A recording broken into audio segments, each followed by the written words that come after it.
بسم اللہ الرحمن الرحیم رب یسر ولا تعسر واتمم بالخیر۔ مومنین کرام، تسبیح کے ذریعے سے استخارہ کرنے کا طریقہ کتاب مستدرک الوسائل 6 جلد صفحہ 265 پر مرزا نوری نے لکھا ہے کہ ہم نے اپنے والد بزرگوار سے سنا ہے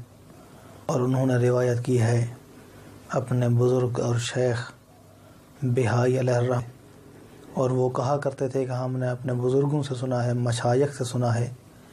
کہ امام زمانہ عجل اللہ تعالی فرجہ الشریف کا ایک طریقہ ہے تسبیح کے ذریعے سے استخارہ کرنا، اور ان کا طریقہ کار کچھ اس طرح سے ہے، کیفیت استخارہ کچھ اس طرح سے ہے کہ تسبیح کو اپنے ہاتھ میں لیں، پیغمبر اسلام صلی اللہ علیہ وآلہ وسلم اور ان کی مقدس اہل بیت کے اوپر 3 مرتبہ درود پاک پڑھیں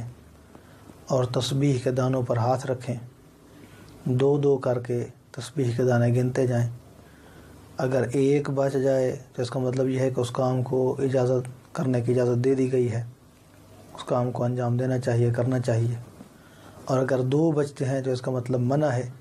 یعنی اس کام کو ترک کیا جانا چاہیے۔ یہ ایک مختصر طریقہ ہے جو مستدرک الوسائل کے اندر ذکر ہوا ہے۔